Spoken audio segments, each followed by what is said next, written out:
बोलिए आनंद कंद भगवान की जय। ऋषभ देव ने अंतिम शिक्षा दी है, प्रीतिर न यावत मयि वासुदेवे न मुच्यते देह योगे न तावत। जब तक ये जीवात्मा मुझ वासुदेव में प्रेम नहीं करेगा तब तक देह बंधन से नहीं छूट सकता है। दिव्य ज्ञान दिया और ज्येष्ठ पुत्र को राज्य दिया भरत को और चले गए एकांत प्रदेश में। भगवान के तो अवतार थे, अपनी आत्मा में प्रतिष्ठित हो गए। भरत ने राजगद्दी संभाली, 5 बेटे हुए। भरत की बहुत विस्तार हुआ है। भरत के आगे 14 पीढ़ी तक और वंश गया है। पैर्यव्रतम यमं वंश विरदश्चर्मोद्भवम्। बोले प्रियव्रत महाराज का वंश विरज राजा तक गया है। उसके बाद वंश समाप्त। राजा परीक्षित ब्रह्मांड का वर्णन पूछते हैं। सारे ब्रह्मांड का वर्णन सुखदेव जी ने किया है। ध्यान देना, आप लोगों ने कई बार ब्रह्मांड वर्णन सुना होगा। भगवान का जन्म करना है, इसलिए बहुत जल्दी कथा चलानी। 14 भुवन वाला ब्रह्मांड, अतल वितल सुतल तलातल रसातल महातल पाताल भूर भुवर महर जन तप सत्यलोक, ये 50 करोड़ जन की गर्भी वाला ब्रह्मांड। और इससे 10 गुना पृथ्वी का आवरण है। पृथ्वी से 10 गुना जल, जल से 10 गुना अग्नि, अग्नि से 10 गुना वायु और वायु से 10 गुना आकाश का आवरण है। आकाश के बाहर 10 गुना महत्तत्व अहंकार और महत्तत्व, और उसके बाद प्रकृति तत्व का आवरण है ब्रह्मांड के चारों तरफ। और प्रकृति के बाद परमात्मा ही परमात्मा है, परमात्मा के अलावा और कुछ नहीं। ऐसे ब्रह्मांड परमात्मा के एक एक रोए में करोड़ों करोड़ों लुढ़क रहे हैं। बड़ा विलक्षण ब्रह्मांड का रूप है। आप जिस ब्रह्मांड के क्षेत्र में जन्मे हैं, ये सबसे उत्कृष्ट श्रेष्ठ क्षेत्र है। ये कर्म भूमि है। यहाँ पर आप कर्म करके मोक्ष प्राप्त कर सकते हो, कर्म करके आप स्वर्ग जा सकते हो, और कर्म करके आप नरक भी जा सकते हो। कोई मनाही नहीं। नरक में तो सहज नहीं चले जाते, कोई ज़्यादा कोशिश करने की जरूरत नहीं पड़ती। मनुष्य शरीर ऐसा है, स्वर्ग नरक अपवर्ग नशैनी। मनुष्य शरीर स्वर्ग नरक अपवर्ग की नशैनी है महाराज। और नशैनी तिगड्डा पे खड़े हो, अब आपका जिधर मन करे उधर चले जाओ। तो सही बात तो हमसे पूछो तो हम तो यही बताएंगे, भैया न तो स्वर्ग में जाओ और न नरक में जाओ। नरक में जाओगे तो अभी वापस आओगे, फिर न मालूम कहाँ जन्म हुआ। और स्वर्ग में जाओगे, नरक में जाओगे तो अभी वापस आओगे। तो जाना आने का चक्कर खत्म ही करो ना। कहाँ? बोले मोक्ष प्राप्त करो, परमात्मा का सानिध्य प्राप्त करो, परमात्मा के अंग में लीन होना प्राप्त करो। तो ये मोक्ष के लिए मनुष्य शरीर मिला है, आत्मा के उद्धार और कल्याण के लिए मिला है ये दिव्य शरीर। तो इसके लिए अभिप्राय बताया गया ब्रह्मांड में सबसे श्रेष्ठ ये भूरलोक, भूरलोक में जम्बूद्वीप, जम्बूद्वीप में भरतखंड, भरतखंड में भारतवर्ष, भारतवर्ष में मध्य प्रदेश। अपना क्षेत्र सबसे श्रेष्ठ है। अब कहो कि भगवान कृपा कर दे तो हमारा उद्धार, समझो सफेद झूठी बात। भगवान की फुल पावर पे कृपा हो चुकी है, इससे बढ़ की कृपा की हद ही हो गई। अब तो ब्रह्मांड के और किसी क्षेत्र में जन्म जाते या इस जम्बूद्वीप में कहीं और दूसरी खंड में जन्म जाते तो समझो कृपा में कमी मानते। अरे ऐसे क्षेत्र में जन्म मिला है जहाँ कर्मों की खेती होती है। तुम कर्म करके जो चाहो सो बन जाओ, ये तुम्हारे ऊपर निर्भर करता है। और खंडों में कर्म का फल नहीं मिलता, केवल पूर्वकृत कर्मों का फल मिलता है। इसमें दोनों ही बातें, पूर्वकृत कर्मों का फल भी है और नए कर्मों की सृष्टि भी है। बड़ा श्रेष्ठ क्षेत्र मिला है, ब्रह्मांड बड़ा दिव्य, इसका वर्णन किया। आगे पोषण का प्रकरण आया है, पोषणम तद अनुग्रह, 6वां स्कंद पोषण का है। अजामिल की कथा आई है। अजामिल कोई ब्राह्मण रहा होगा जो अपने पथ से भ्रष्ट हो गया, किंतु आध्यात्मिक धरातल पर यदि हम देखें तो हम जितने लोग बैठे हैं सब अजामिल ही हैं। और आप लोग तो बुरी कहने लगे, बुरी मान जाओगे। अरे सच्ची बात है। अजामिल क्या करता था? अजामिल मदरा पीता था, भक्ष खाता था और अपने आचरणों का त्याग कर दिया था, माता पिता का त्याग कर दिया था। आध्यात्मिक धरातल पर देखा जाए, अजाम मायाम मिलती थी अजामिल। जो माया से अटैच है वही जीव तो अजामिल है। हम सब माया के, ऐसा कौन सा व्यक्ति है जो माया से ग्रसित न हो? सब अजामिल है।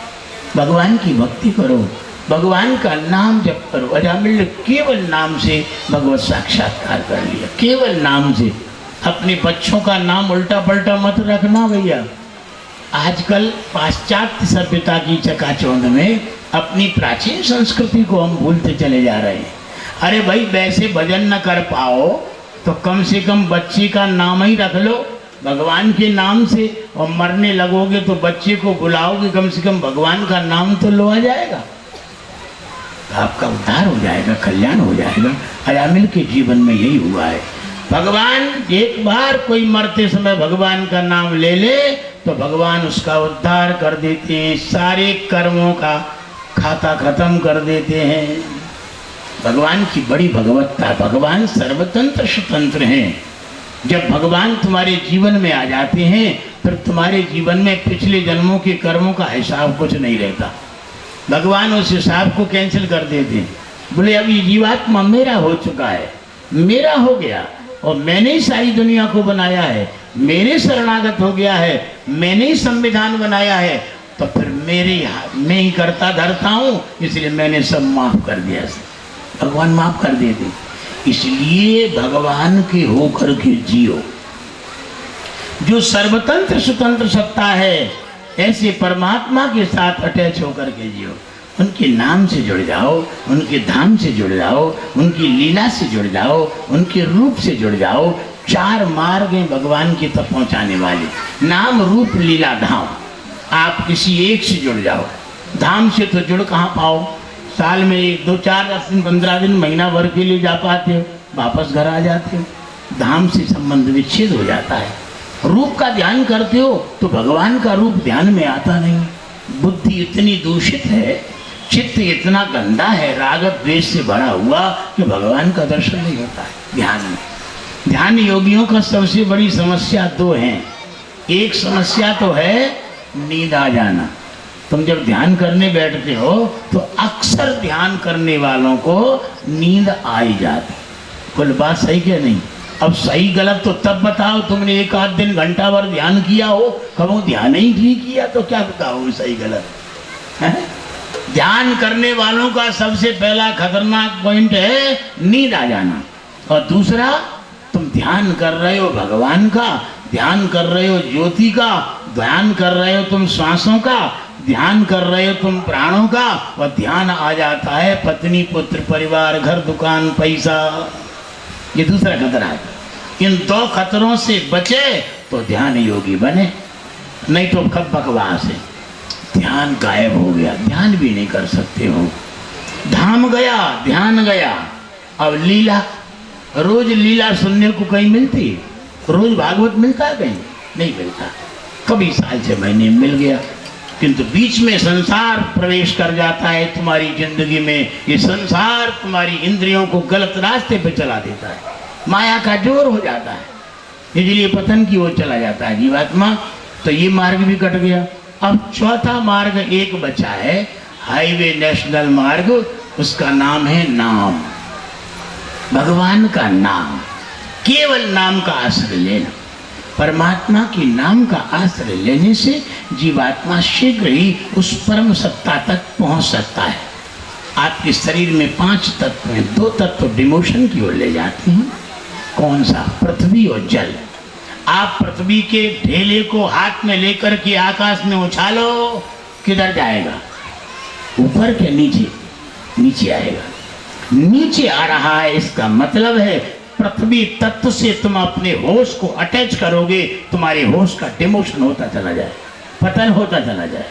जल, 1 बाल्टी जल को तुम फेंको, कहाँ जाएगा? ऊपर के नीचे, नीचे की ओर बहेगा। जल से भी तुम्हारा डिमोशन होगा। किंतु यदि अग्नि तीसरा तत्व है, अग्नि से तुम अटैच हो गए, तो अग्नि का स्वभाव है जब जब अग्नि जली है तिरछी नहीं गई है, नीचे को नहीं गई है, ऊपर की ओर लौटी अग्नि की। जला के देख लो, चूल्हे में जलाते हो, भटिया में जलाते हो, कहीं भी अग्नि जलाते हो, उसकी लौ ऊपर की ओर जाती है। तुम्हारे चित्त से, तुम्हारे मन से उस अग्नि तत्व का तुम ध्यान करने लग जाओ, तो तुम्हारी चेतना का जो पावर है ऊर्ध्वगामी होने लग जाएगा। किंतु ध्यान देना, अग्नि तत्व के माध्यम से अपनी चेतना को तुम ऊर्ध्वगामी जितने दिनों में बना पाओगे, उससे 10 गुना जल्दी तुम कहीं वायु तत्व के साथ अटैच होकर के साधना करोगे, तो 10 गुने तीव्रता से तुम्हारी चेतना ऊर्ध्वगामी होगी, परमात्मा के निकट पहुंचेगी। और वायु तत्व से भी यदि कहीं शीघ्रगामी तुम अपनी साधना को करना चाहते हो, तो ध्यान देना, वायु का बाप कौन है? बोलो। अरे वायु का बाप है आकाश। आकाश की साधना जब तुम करने लग जाओगे, तो वायु जितनी दिनों में तुमको परमात्मा तक पहुंचाएगी, उससे 10 गुने कम समय में तुमको आकाश परमात्मा तत्व में प्रवेश करा देगा। वो आकाश का स्वरूप क्या है? शब्द गुणकम आकाशम। शब्द जो तल मात्रा सूक्ष्म आकाश की है, शब्द ही आकाश, शब्द के धरातल पर ही आकाश टिका हुआ है। ध्यान देना, अहंकार के अंदर कुछ दायरे में शब्द गुण का परमात्मा की काल शक्ति ने प्रक्षेप किया, तो जहां जहां शब्द गुण गिरा वहां वहां आकाश बन गया। आकाश का निर्माण ऐसे हुआ है, शब्द गुण अहंकार में गिरा है, तब आकाश की निष्पत्ति हुई है। तो आकाश माने सूक्ष्म तन्मात्रा शब्द, शब्द माने मंत्र, मंत्र की साधना बड़ी उच्च साधना है। मंत्र के माध्यम से तुम अपनी आत्म चेतना को बहुत शीघ्रतम, बहुत तीव्रतम गति से उस परमात्म सत्ता में प्रवेश करा सकते हो। ये एकांतिक बातें हैं, कभी साधना की रुचि होवे तो आना, मार्गदर्शन होगा। आत्मा उस परमात्मा तक पहुंचने के लिए लालायित तड़प रही है, किंतु उसकी तड़पन को तुमने डाइवर्ट कर दिया है। तुमने मलमूत्र के शरीर के द्वारा भोगे जाने वाले भोग, उनमें उस आत्म चेतना की पूरे पावर को खपत करने लग गए हो। यही सबसे बड़ा दुर्भाग्य है। अभिप्राय ये है कि इस तरह से आत्म चेतना की गति होती है नाम के द्वारा। नाम अर्थात शब्द, इसकी आराधना शीघ्र परमात्मा को प्राप्त कराने वाली है। नाम की साधना 4 स्तरों से होती है। पहले आपकी बेकरी वाणी में नाम की साधना चलती है, और दूसरी साधना मध्यमा अर्थात हृदय प्रदेश में रहने वाली सूक्ष्म वाणी, उसमें साधना चलती है। और तीसरी साधना जब वहाँ परिपक्व हो जाती है, तो पश्चिंती में अर्थात मणिपूरक चक्र में बैठी हुई तीसरी वाणी उसमें प्रवेश करती है। और तीसरी वाणी के बाद परावाणी जो मूलाधार में बैठी है, वहाँ साधना पहुँचती है। इस तरह से मूलाधार में, परा में जब नाम तुम्हारा प्रवेश कर जाता है, वहाँ बार बार रट्टा लगाने की जरूरत नहीं पड़ती। एक बार मूलाधार चक्र में स्थित परावाणी से अगर आपने मंत्र का उच्चारण कर लिया, एक झटके में साक्षात्कार हो जाएगा। परावाणी साक्षात्कार का हेतु है। आप क्रमशः साधना को आगे बढ़ाएं। वेकरी में साधना को पहले अच्छी तरह से दृढ़ कर ले, वायुमंडल को शुद्ध कर ले, पृथ्वी तत्व को शुद्ध कर ले, वायु और आकाश को शुद्ध कर ले। उसके बाद फिर मध्यमा में प्रवेश होगा। मध्यमा माने मन से जाप शुरू हो जाएगा। मन से जाप इतना तीव्र हो गए, इतना तीव्र हो गए कि आपको फिर जाप करने की जरूरत नहीं पड़ेगी। अपने आप जाप होने लग जाएगा। अपने आप जाप होने लग जाएगा तो समझना कि हमारा पश्चंती वाणी में प्रवेश चला गया, पश्चंती वाणी में नाम चला गया। पश्चंती वाणी में तुमको जाप करने की जरूरत नहीं पड़ेगी, खुद जाप होगा। और फिर तुम सारे संपूर्ण जगत को इस तरह से देख पाओगे जैसे तुम किसी व्यक्ति को सामने बैठे हुआ देखते हो। सब कुछ देख सकते हो। अंतर जगत की सारी गतिविधियों का तुमको बोध होने लग जाएगा। जैसे जैसे तुम्हारा पश्यंती वाणी में नाम की स्थिरता होने लगेगी, वैसे ही वैसे सूक्ष्म जगत से कनेक्टिविटी होने लग जाएगी। फिर तुम्हारी आंखों के सामने से ये अंधापन खत्म हो जाएगा। अभी तुम आंख बंद करने पर अंधेरा ही अंधेरा देख पाते हो और कुछ नहीं देख पाते। जब तुम्हारा पश्यंती वाणी में नाम की साधना चली जाएगी तो अंधेरा सदा सदा के लिए अलविदा हो जाएगा। तुम जब भी आंख बंद करोगे, जिधर भी चित्तवृत्ति डालोगे, वहीं पर उसके सारे घटनाक्रम को तुम देख पाओगे, आंख बंद किए किए। घटनाक्रम कोई नहीं, तुम अपने पूर्व जन्मों को भी देख सकते हो। तुम्हारी जिंदगी में आगे क्या घटना घटने वाली है, ये भी तुम पश्यंती वाणी में नाम पहुंचने पर देख सकते हो। तुम्हारी जिंदगी वर्तमान में जो जी रहे हो, इसमें जो भी अच्छा बुरा हो रहा है, जो भी घटित हो रहा है, इसका जो मूल कारण है वो भी तुमको स्पष्ट दृष्टिगोचर होने लग जाएगा। व्यामोह से तुम ऊपर उठ जाओगे। तुम्हारा जीवन शैली, तुम्हारा जीवन दर्शन सूक्ष्म जगत की कस्टडी में चला जाएगा। सूक्ष्म जगत की कस्टडी में तुम्हारा प्रतिपल तो सूक्ष्म जगत के अधिकारी देवता तुमको हर समय इंगित करते रहेंगे, संकेत देते रहेंगे। फिर तुम कभी भी गलत व्यक्ति के साथ न बैठ सकोगे, न बात कर सकोगे, न गलत राह पर चल सकोगे, न इंद्रियों के साथ गलत कोई व्यवहार कर सकोगे। ये कंडीशन जब तुम्हारा पश्यंती में साधना पहुंचती है। ध्यान देना, पश्यंती के बाद जब परावाणी में तुम्हारी नाम की साधना पहुंचेगी, आहा अद्भुत आनंद। उस समय ध्यान देना, परावाणी और पश्यंती वाणी का जो मध्यवर्ती जो गैप है, ये बड़ा विलक्षण है। उस समय तुम्हारे जड़ जगत से संबंध जो तुम्हारे शरीर से है, ये सारा का सारा तुम्हारा जड़ शरीर चैतन्यता की ओर जाने लग जाएगा। तुम्हारे जड़ शरीर के सारे घटक चैतन्य होने लग जाएंगे। सबके अंदर वो चिन्मय नाम के पावर के माध्यम से परमात्मा की चिन्मय सत्ता उतरने लग जाएगी। तुम्हारे चमड़ी की जगह चिदानंद परमात्मा का स्वरूप उतरने लग जाएगा।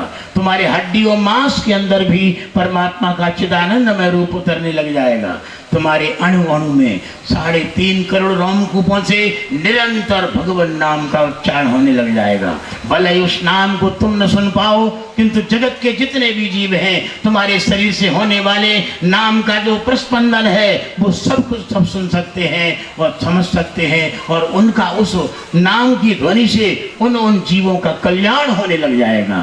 कीड़े मकोड़े तक तुम्हारे शरीर के संपर्क में आने पर उनका भी उद्धार होने लग जाएगा। तुम्हारे अंदर वो पावर आ जाएगी। ध्यान देना, परावाणी स्थिति होने पर नाम की तुरंत एक झटके में साक्षात्कार हो जाएगा। तुम सारे विश्व ब्रह्मांड का कल्याण करने के योग्य बन जाओगे। ये कंडीशन बनती नाम की साधना की। अष्टांग योगी अष्टांग योग के द्वारा परमात्मा का साक्षात्कार करने के लिए जब चलता है, तो सबसे पहले उसको यम नियम आसन प्राणायाम प्रत्याहार धारणा ध्यान समाधि के द्वारा सहस्रार में परमात्मा का साक्षात्कार कर पाता है। अष्टांग योगी नीचे से ऊपर की ओर चलता है, किंतु सगुण ब्रह्म की उपासना करने वाला नामोपासक योगी ऊपर से नीचे की ओर गति करता है। उसको मूलाधार में साक्षात्कार होता है। परमात्मा सर्वत्र है। साधनाओं के प्रभेद से परमात्मा ये अलग अलग जगह योगियों के लिए मिलन को प्राप्त होते हैं। प्यारे भाई, नाम की साधना करो। आगे का जो प्रकरण है, वासनाओं का प्रकरण है। मनुष्य से पशु क्यों बन गई? गलती करने पर मनुष्य पशु योनि में चला जाता है। देवता जब गलती करता है तो मनुष्य योनि में आता है। ध्यान देना, जो दुर्गत जो डिमोशन की ओर चेतनाएं जा रही हैं, ब्रह्मांड के अंदर जो पतन की ओर जा रही हैं, आज हम मनुष्य बने हैं, नीचे की ओर चले जा रहे हैं। हमारे द्वारा गलती हो रही है, कोई पाप हो रहा है, आचरणों में कोई गलती हो रही है, इसलिए हमसे ये हमारी आत्मा नीचे की ओर जा रही है। ये वासनाओं के कारण होता है। तामसी वासना अधोपतन कराती है, सात्विक वासना ऊपर की ओर ले जाती है, राजसी वासना वापस मनुष्य लोक में जन्म देती है। गीता भगवती स्पष्ट कहती हैं, ऊर्ध्वं गच्छन्ति सत्वस्थाः मध्ये तिष्ठन्ति राजसा जघन्य गुणवृत्तिस्था अधो गच्छन्ति तामसाः। इस तरह से वासनाओं के चक्कर में पड़ के जीवात्मा नाना प्रकार की ऊंच नीच योनियों में अनंत जन्मों से अनंत काल से ये जन्मता मरता चला आ रहा है। भैया, इस श्रृंखला से हमको ऊपर उठना है। यही भागवत का संदेश है। इस धारा से अलग होके परमात्म सत्ता में प्रवेश हो जाना। आगे का प्रकरण मनवंतरों की कथा का है। ब्रह्मा के एक दिन में 14 मनु बीत जाते हैं। पहले मनु स्वयं हुए, दूसरे स्वारोचिष हुए अग्नि नारायण के बेटे, तीसरे प्रियव्रत महाराज के बेटे उत्तम हुए, और चौथे तामस हुए, पांचवें रैवत हुए, और छठवें मनु चाक्षुष हुए। अलग अलग मनवंतर में अलग अलग घटनाएं घटी के अवतार हुए। विस्तार से नहीं वर्णन कर पा रहे, इतना ही समझ लो। और 7वें मनवंतर वैवस्वत हुए। वैवस्वत मनु ये वैवस्वान सूर्य का नाम है, सूर्य के बेटे हैं ये वैवस्वत मनु, और इनके कोई संतान नहीं थी। 7 मनु 7 में चल रहे। आगे की जो 7 मनु उनका भी चुनाव हो चुका है। 14 मनु जब बीत जाएंगे तब ब्रह्मा का एक दिन पूरा होगा और फिर रात आएगी। उसको कहते हैं नैमित्तिक प्रलय। एक तो नित्य प्रलय, 4 प्रलय होती, एक तो रात में अपन सो गए प्रलय हो गई, ये नित्य प्रलय। अथवा रोजाना मर रहे हैं, ये भी प्रलय ही है, जो मर गया उसको प्रलय हो गया। और दूसरा प्रलय होता है ब्रह्मा की रात आती है। रात जब आती है तो 300 साल लगते हैं उस प्रलय में, 300 वर्ष, 100 वर्ष तक तो अनावृष्टि, एक बूंद पानी नहीं गिरता, सब भस्म हो जाते हैं। और दूसरे शतक में 12 सूर्योदय होते हैं।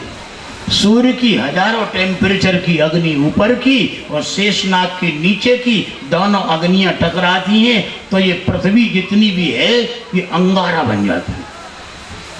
और पृथ्वी इतनी ज्वलनशील बन जाती है कि इसके अंदर से जो लपटें निकलती हैं 1 करोड़ योजन की ऊंचाई तक चली जाती। स्वर्ग आदि लोक सब समाप्त हो, महरलोकवासी महरलोक में एक क्षण भी नहीं रह पाते वो नैमित्तिक प्रलय में। ध्यान देना, महरलोकवासी बैराज नाम के देवता सब भाग जाते हैं, जनलोक में पहुंच जाते हैं। वो प्रलय हो 300 साल लगती, और तीसरे शतक में मूसलाधार वर्षा होती है। उस वर्षा में सारा ब्रह्मांड जलमग्न हो जाता है। अतल बितल सुतल तलातल रसातल पाताल भूर भुवर स्वर्ग, ये 10 लोकों का विनाश हो जाता है। ये 10 लोक जितनी जगह में है ब्रह्मांड में, उतनी जगह में जल ही जल भर जाता है। और उस जल में, उस जल का नाम है प्रलयार्णव। शास्त्रकारों ने उस जल का नाम रखा है प्रलयार्णव। उस प्रलयकालीन समुद्र में भगवान नारायण शेष सैया पर शयन करते हैं और सारे जड़ चेतन जीवात्मा की आत्मा को ब्रह्मा अपने पेट में सुला के ब्रह्मा नारायण के पेट में सोते हैं 1000 चतुर्युगी पर्यंत। ये नैमित्तिक प्रलय। फिर जब 1000 बर बीत जाती हैं चतुर्युगियां, तो ब्रह्मा फिर नारायण के नाभि कमल से उत्पन्न होते हैं और जगत की सृष्टि करते हैं। ये नैमित्तिक प्रलय का स्वरूप है। और तीसरा प्रलय है महाप्रलय।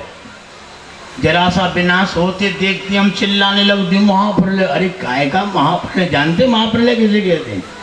महाप्रलय उस प्रलय का नाम है कि समूचे ब्रह्मांड का नाश होता है। उस समूचे ब्रह्मांड में ब्रह्मलोक भी समाप्त हो जाता है। ब्रह्मा की आयु पूरी हो गई, ब्रह्मा को भी मरना पड़ता हमारा।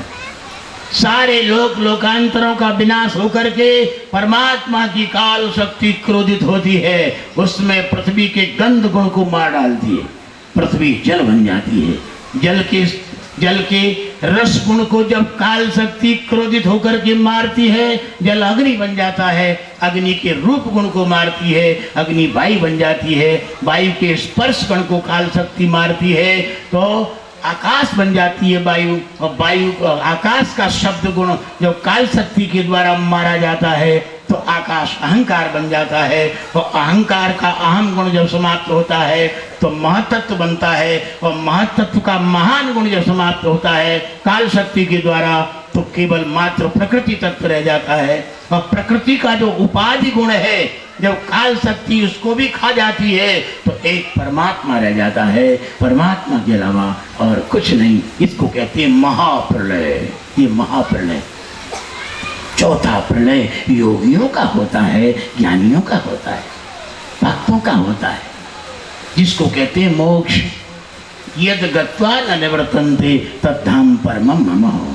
ज्ञानी पुरुष जब परमात्मा में लीन होते हैं ये आत्यंतिक प्रलय है। भक्त भगवान में लीन होता है, इसी को आत्यंतिक प्रलय कहते हैं। जीव साधना करके परमात्मा को प्राप्त कर जाते हैं, ये आत्यंतिक प्रलय, चौथा प्रलय। इस तरह से ब्रह्मांड के संचालन की सारी व्यवस्था मनंतरों की कथा से कही गई है, बहुत विस्तार से कही, हमने बड़े संक्षिप्त में बताई है।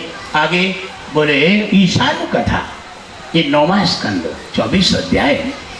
ईशानु कथा का तात्पर्य है भगवान की कृपा प्रसाद जिनको प्राप्त है, ऐसे बड़े बड़े सूर्यवंशी चंद्रवंशी राजाओं का वर्णन आया है। सूर्यवंश से चंद्रवंश आरंभ हुआ है। मनु के बेटे नहीं था, वशिष्ठ ने यज्ञ करवाया, बेटा की जगह बेटी हो गया। वैवस्वत मनु की बेटी हो गई। मनु वशिष्ठ के पास गए, बोले महाराज कृपा करो, हमको बेटी नहीं चाहिए, हमको राजगद्दी चलाने वाला कोई बेटा चाहिए। तो तुरंत उन्होंने देखा ध्यान से, बोले क्या गड़बड़ी हुई? बोले होताओं ने गड़बड़ी करी। संकल्प पुत्र का बोलना चाहिए था, रानी के आदेशानुसार होताओं ने पुत्री का संकल्प बोल दिया। इसलिए वशिष्ठ ने अपने योग से, तपोबल से उस बेटी को बेटा बना दिया। है कोई माइकल आजकल वैज्ञानिक जो बेटी को बेटा बना दे, बेटी को बेटा बना दे? वशिष्ठ जैसा महान योगी आज दुनिया में कोई है नहीं। बसे इष्ट हो इति वशिष्ठ हो, जिसके बस में इष्ट है वही तो वशिष्ठ है। महान सामर्थ्यवान योगी वशिष्ठ हो। उन्होंने अपने यजमान मनु की बेटी इला को सुद्युम्न नाम का बेटा बना दिया, बड़ा सुंदर बेटा। और एक दिन शिकार खेलने जंगल गया तो सुमेरु पर्वत के चारों तरफ इलाव्रत खंड में प्रवेश कर गया। शंकर जी का सापेक्ष क्षेत्र है, वहाँ जैसे ही पहुंचा प्यारे भाई तुरंत स्त्री बन गया। क्योंकि शंकर जी ने श्राप दिया है पार्वती मैया के विशेष अनुरोध से कि महाराज महल बनाओ, सबको तो महल देते हो। देवर्षि आ गए, सप्तऋषि आए थे, एक दिन बैठे थे भगवान पार्वती के साथ में। पार्वती को बड़ा शर्म संकोच आया, तब भगवान ने उस क्षेत्र को स्थापित 9000 योजन का जो इलाव्रत खंड है उसको भगवान शंकर ने स्थापित दे करके बोले कोई भी पुरुष इसमें प्रवेश करे स्त्री बन जाए। आधा सा इलाव्रत खंड भगवान शंकर का रनिवास है महाराज। आदेश में यक्ष किन्नर आदि रहते। इस तरह से उस इलाव्रत खंड में चला गया, स्त्री बन गया। चंद्रमा के पुत्र बुध के आश्रम में पहुंचा, समागम हुआ, एक बेटा पैदा हो गया। चंद्रमा के पुत्र बुध से एक बेटा पैदा हुआ, मनु महाराज के बेटे के स्त्री रूप से। उस बेटे का नाम हुआ पुरुरुवा। सूर्यवंश से चंद्रवंश आरंभ हो गया। चंद्रमा का बेटा बुध और बुध के बेटा पुरुरुवा उत्पन्न हुआ। ये आज राजा है चंद्रवंश का पुरुरुवा। वशिष्ठ का स्मरण किया है, वशिष्ठ ने शंकर का आवाहन किया। शंकर जी से कहा हमारा चेला स्त्री बन गया तुम्हारे खंड में, इसको पुरुष बनाओ।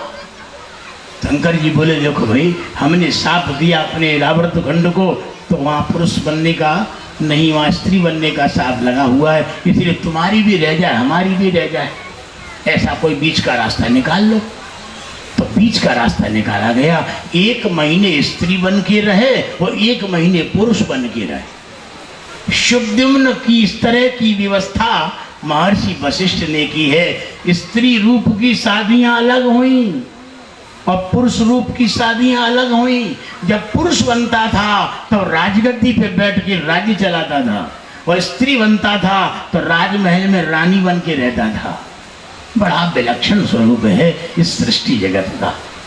आगे बहुत परंपरा चली सूर्यवंश की। इसी में मरु नाम के बड़े उच्च कोटि के महाराज हुए। 4,32,000 वर्ष की समाधि लगाए, आज भी हिमालय में बैठे हुए हैं। जब चल सूर्यवंश पूरी तरह से नष्ट भ्रष्ट हो जाएगा, सब वर्ण शंकर हो जाएंगे, उसमें सतयुग आएगा, तब वहां से राजा समाधि में उठ के आएंगे, शुद्ध सूर्यवंश को चलाएंगे। पुरुवा राजा जो हुआ, उससे आगे याति राजा हुए और बड़े बड़े राजा हुए। नहुष राजा हुए, और उसके बाद इसी वंश परंपरा में यदु राजा हुए।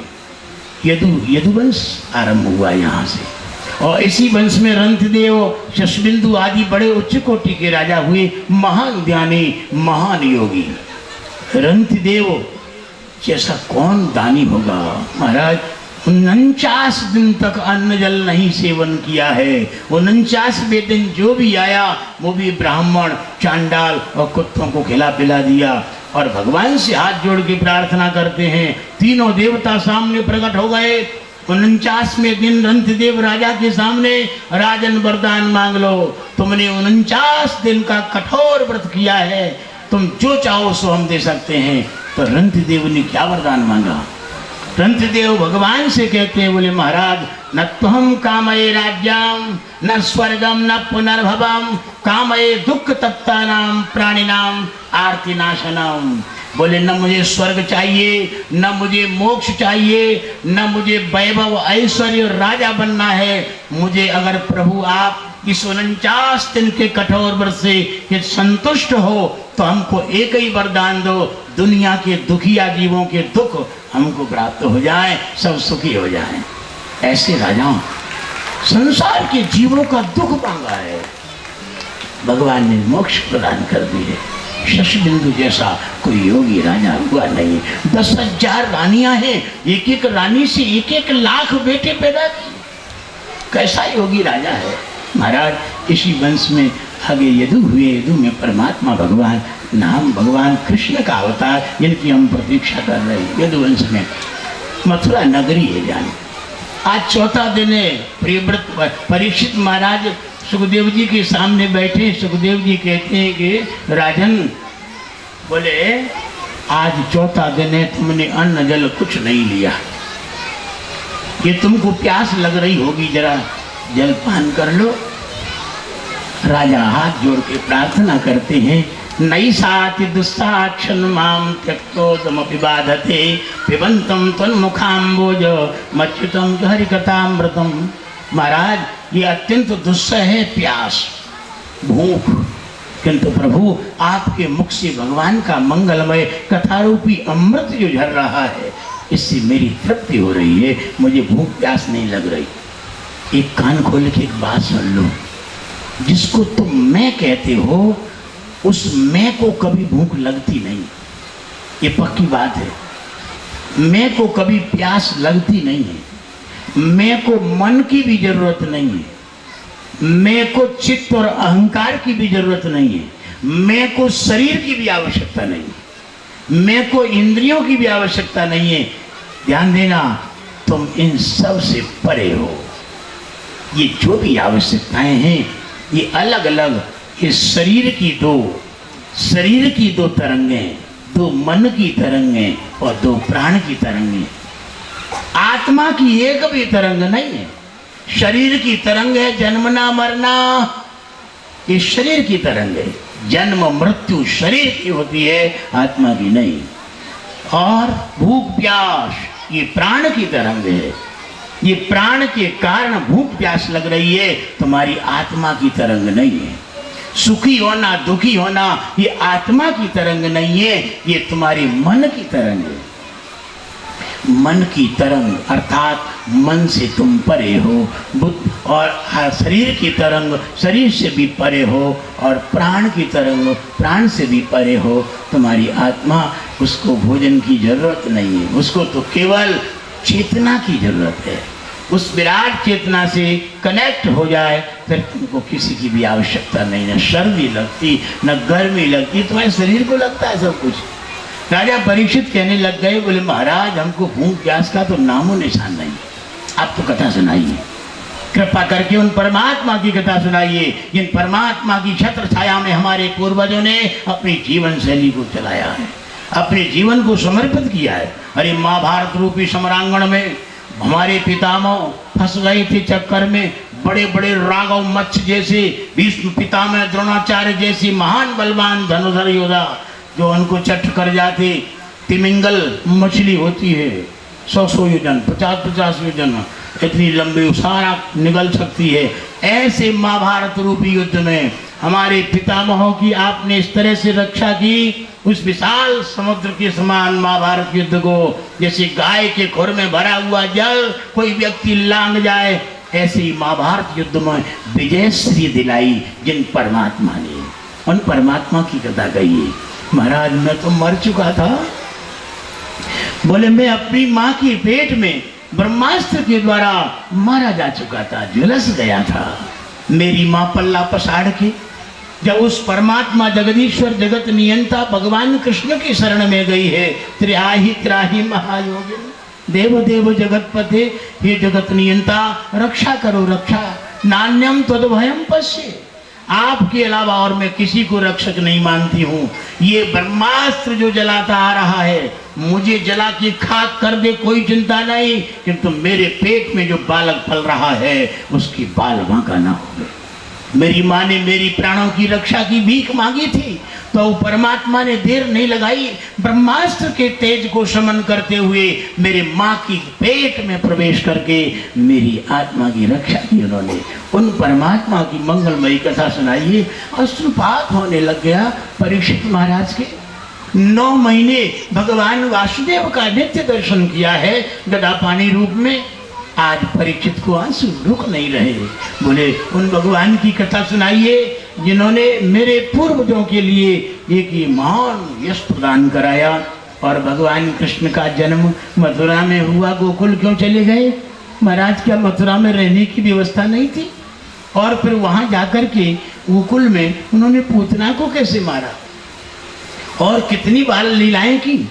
और फिर प्रभु मुझे शंका हो रही है, मामा को क्यों मार डाला उन्होंने कंस को?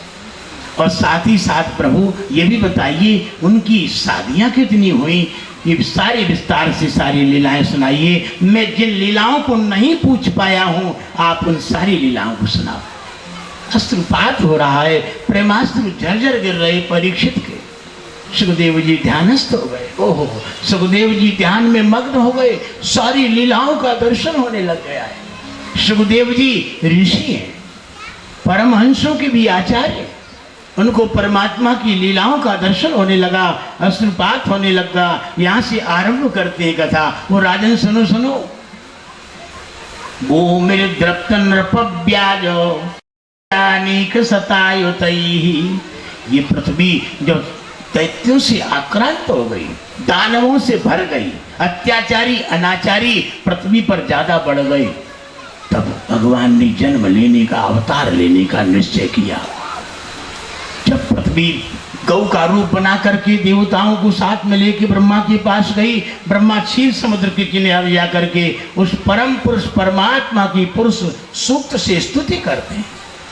ध्यान देना, पृथ्वी दैत्यों से आक्रांत हो जाती है, पृथ्वी को भार सहन नहीं होता है।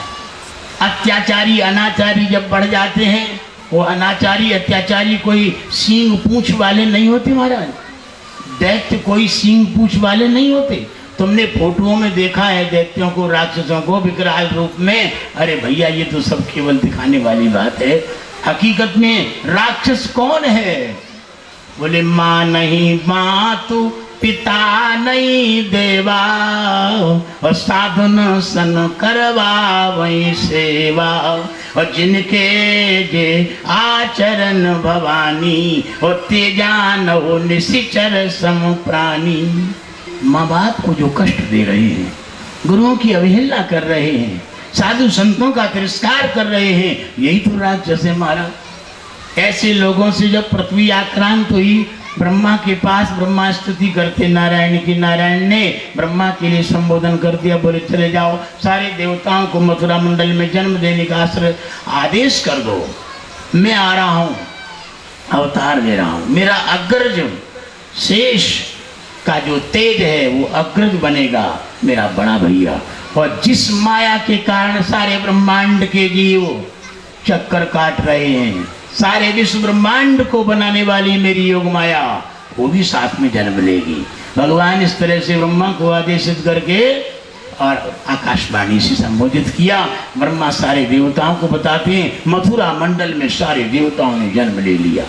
ध्यान देना कि मथुरा में उस समय राज्य था महाराज उग्रसेन का।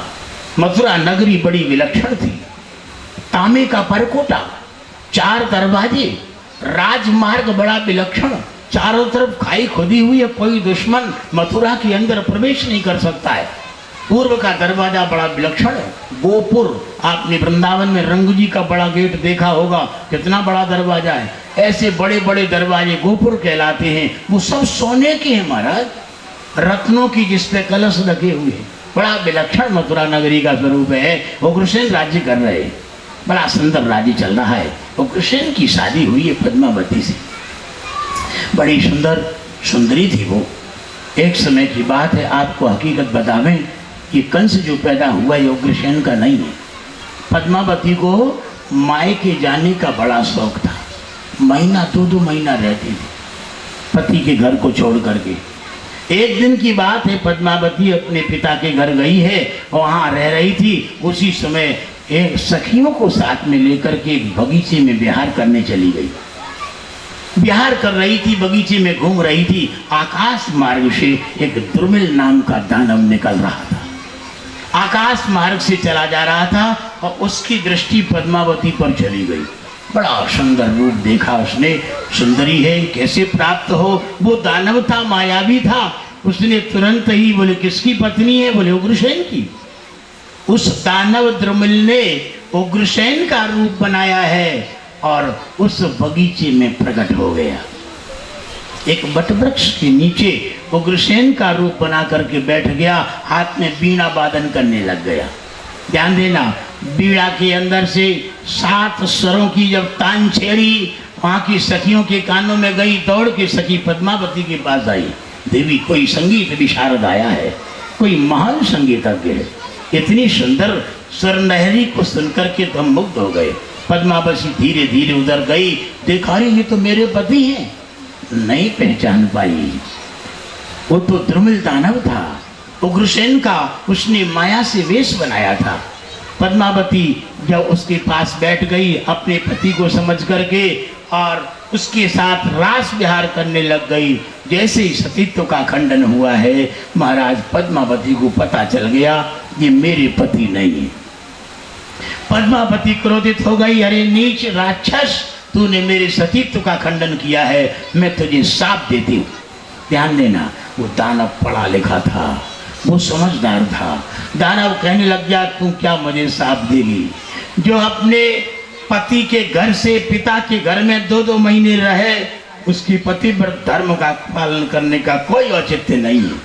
पति के चरणों के चिंतन से हट करके अगर कोई स्त्री दूसरे का चिंतन करती है, उसी क्षण पतिव्रत धर्म खंडित हो जाता है। तो जैसी स्त्रियों का शाप मुझे बाल बांका नहीं कर सकता। ऐसी फटकार लगाता हुआ वो द्रुमिल दानव आकाश मार्ग में उड़ गया, तेज का आधान कर दिया है।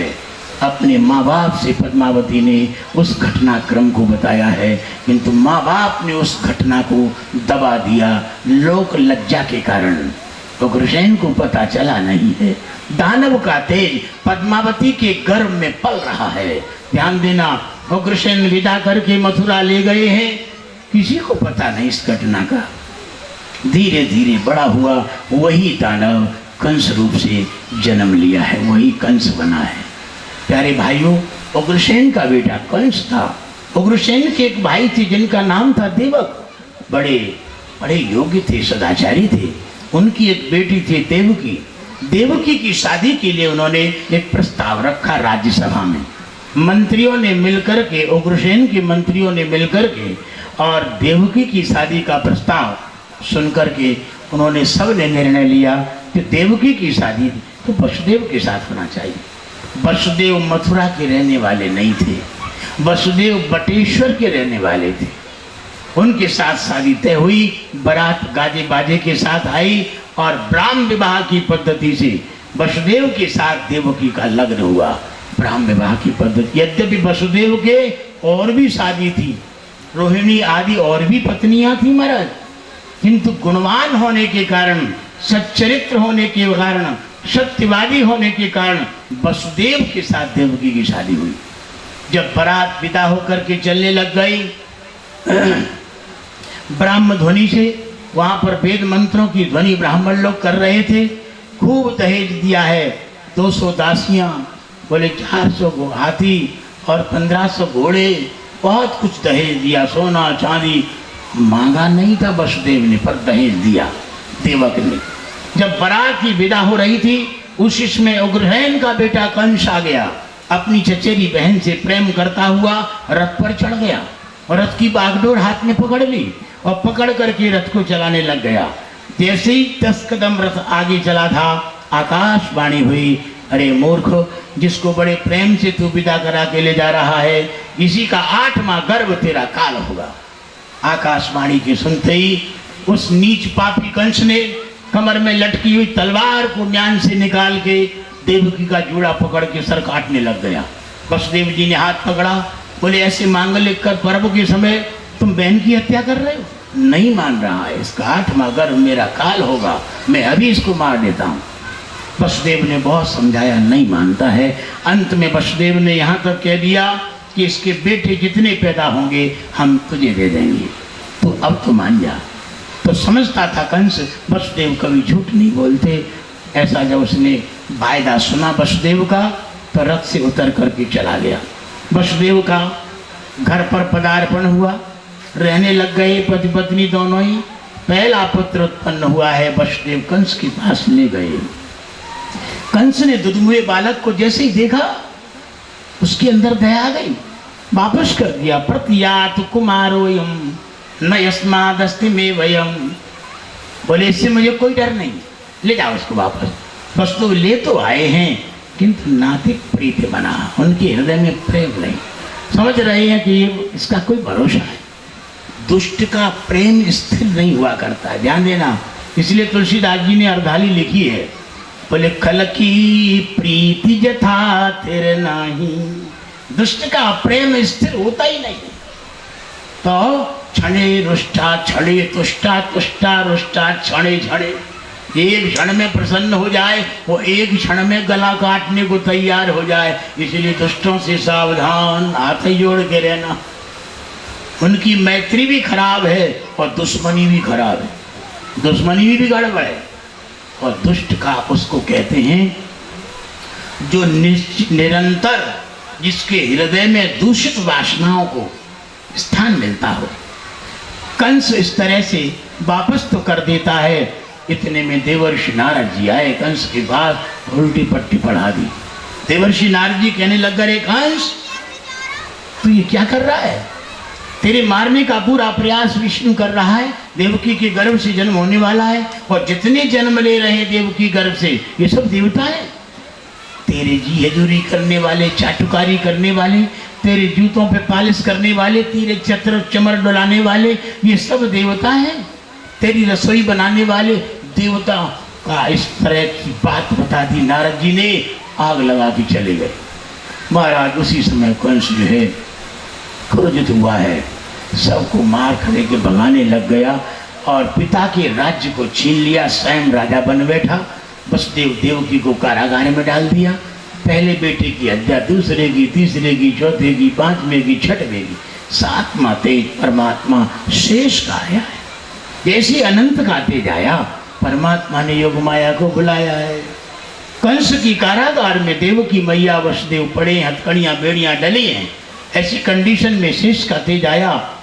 उसी समय योग माया को बुलाया भगवान ने, बोले जाओ मथुरा में कंस के कारागार में मेरी मैया देवकी के गर्भ में मेरे बड़े भैया का तेज है, उसको खींच के मेरी मैया गोकुल में जो नंद महाराज की यहाँ रह रही है उसके पेट में प्रवेश करा दो, और तुम नंद की पत्नी यशोदा मैया के पेट में प्रवेश कर जाओ, और मैं आता हूँ अपनी मैया देवकी के गर्भ में प्रवेश करता हूँ। भगवान ने इस तरह की व्यवस्था बनाई। योग माया पहले तो मना कर रही है, नहीं प्रभु मुझे मलमूत्र के शरीरों के अंदर नहीं जाना है। भगवान बोले जब मैं जा रहा हूँ तुम्हारे जाने में क्या हर्ज है? जानती हो तुम जब पृथ्वी पर जन्म लोगी, दुनिया के लोग तुमको शारदा, अंबिका, कात्यायनी, भवानी, दुर्गा, चंडिका नाम से पुकारेंगे। ऐसा कोई गांव नहीं होगा, ऐसा कोई खेड़ा नहीं होगा, ऐसा कोई घर नहीं होगा जहाँ तुम्हारी पूजा नहीं होगी। तुम खेड़े में खेड़ेपति मैया बन के रहोगी। तो सारी दुनिया की रक्षा सुरक्षा का उत्तरदायित्व तुम्हारा होगा भैया। इसलिए भगवती जगदम्बा का पूजन सबको करना चाहिए, भगवान ने उनको वरदान दिया है। तो आज वो योग माया देवकी मैया की कह के गर्भ में आई है और गर्भ को खींच के रोहिणी के गर्भ में प्रवेश करा दिया और स्वयं यशोदा मैया के गर्भ में प्रवेश कर गई। और परमात्मा जगत नियंता जगदाधार अनंत कोटि ब्रह्मांडों की जो आश्रय हैं वो मैया देवकी के गर्भ में प्रवेश कर गए। अब तो कंस ने देखा कि कंस की कारागार की काली कोठरी प्रकाशित हो गई। ओहो, यही मेरा 8वां गर्म मारने वाला है।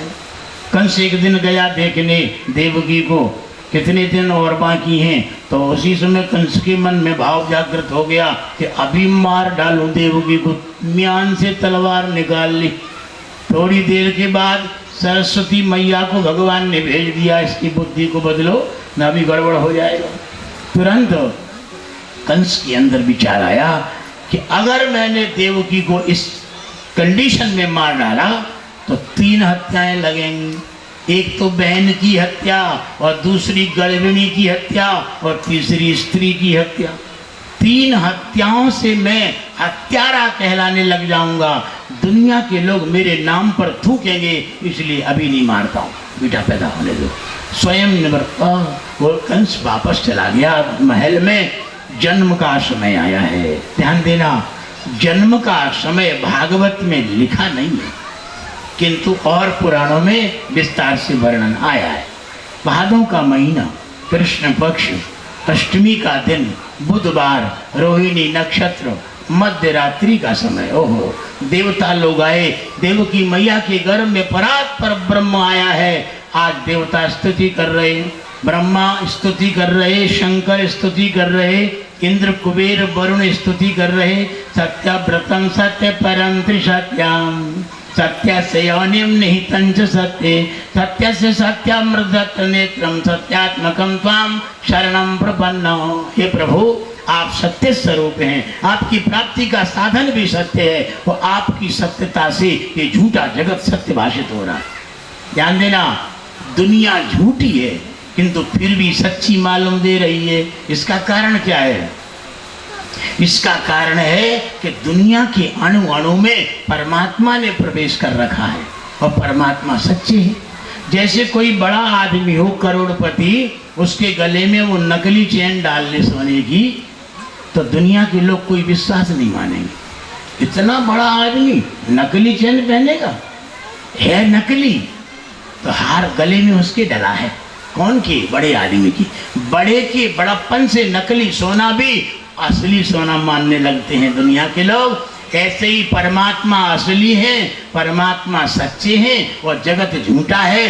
तो जगत रूपी हार परमात्मा के गले में डला है, इसीलिए जगत सच्चा भाषित हो रहा है। जासु सत्यता ते जड़ माया, और भास सत्य एवं मोर सहाया। परमात्मा की सत्यता से ही ये झूठा जगत सत्य सा भाषित हो रहा है। तो ब्रह्मा आदि स्तुति करते हैं, प्रभु आपकी प्राप्ति का मार्ग भी सत्य है। हे सत्य स्वरूप परमात्मा, आपके लिए हम प्रणाम करते हैं, शरणागत होते हैं। बहुत स्तुति की है। अंत में देवकी मैया की स्तुति करते हैं, मैया अब तुझे डरने की जरूरत नहीं। कंस के अत्याचार की पराकाष्ठा हो चुकी है। अब तेरा बालक जो पेट में आया है परात पर ब्रह्म है। अब थोड़े दिन के बाद ये कंस का काम तमाम कर देगा। मैया डरने की जरूरत नहीं है। देवता लोग स्तुति करके कारागार से बाहर चले गए। भगवान का जन्म का समय, शीतल मंद सुगंध वायु बहने लग गई। 10 दिशाओं में बड़े सुंदर सुंदर सरोवरों में कमल खिल गए, नदियों में सुंदर जल प्रवाहित होने लग गया। ब्राह्मणों की अग्निहोत्र की अग्नियां जल उठी। आकाश मंडल में विद्याधरियां अप्सराएं नाचने लग गईं, स्तुति करने लग कारण और सिद्ध और नगाड़े बजने लग गए अपने आप। नेदुर दुंदुभयो दिवी, आकाश में दुंदुभियां बजने लग गई, नगाड़े बजने लग गए। महाराज बड़ा सुंदर शीतल मंद सुगंध वायु बहने लग गई। समय बाहर से भी सुंदर हो गया, शीतल मंद सुगंध वायु वाला, और भीतर से भी सुंदर हो गया। भीतर से सुंदर क्या है? समस्त मनुष्यों के भीतर का जो अंतःकरण है, शांति, दांति, क्षमा, करुणा, वात्सल्य से भर गया। सबका अंतःकरण भगवान जनार्दन का अब प्राकट्य होने वाला है।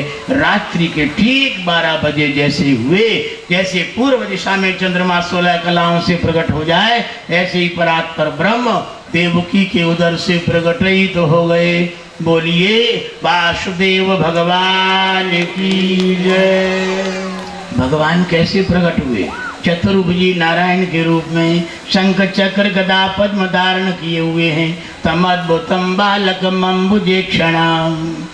बोले अम्बुजे क्षणम बालकम कीदृशम बालकम अद्भुतम बालकम। भगवान की आंखें खुली की खुली हैं, पलक नहीं झपक रहे, ऐसा बालक पैदा हुआ, अद्भुत बालक है। ये पहचान है। आप लोग गांठ बांध लो, कोई देवता सामने प्रकट होता है, उसकी पलक नहीं गिरते, समझो देवता है। जिसकी काया की छाया न बने, समझो ये देवता है। जिसके पैर जमीन से टच न होवे, आकाश में अधर खड़ा रहे, समझो पक्का ये देवता है। जो जमीन में खड़ा है, जिसकी काया की छाया बन रही है, वो देवता नहीं हो सकता। कभी भूले भटके कहीं साक्षात्कार हो गए तो पता लगा लेना, ये हमने आपको थर्मामीटर बता दिया पहचान का। क्योंकि कर्म दोष से जो जीवात्मा मुक्त होता है वही पृथ्वी तत्व से डिस्कनेक्ट हो जाता है। जितने जीवात्मा कर्म दोषी हैं वे सब पृथ्वी से संबद्ध हैं, जुड़े हैं, कनेक्ट हैं। पृथ्वी से देवता कर्म दोष से मुक्त होते हैं, इसलिए वो आकाश में स्थिर रहते हैं, पृथ्वी से टच नहीं करते। आज परमात्मा की आंखें खुली की खुली हैं, शंख चक्र गदा पद्म धारण किए हुए हैं। बड़ा अद्भुत बालक है। कैसा बालक है? यो ब्रह्मांडम पूर्वम विदधाति। सृष्टि के आदि समय में ये ब्रह्मा का बाप बनता है, ऐसा बालक है ये बालक। और कैसा बालक है? बोले बालेशु रोम विवरेशु कानि ब्रह्मांडानि इति बालः। एक एक रोम विवर में करोड़ों करोड़ों ब्रह्मांड लुढ़क रहे हैं, ऐसा बालक है ये। अथवा बालयति चालयति बातानि नीति बालः मद भयात बाति बातोयम सूर्यस्तपति मद भयात वर्षति इंद्रो दहत्यग्निर मृत्युश्चरति मद भयात। भगवान के भय से ईश्वर चंद्रमा अग्नि काल अपने अपना काम कर रहे हैं।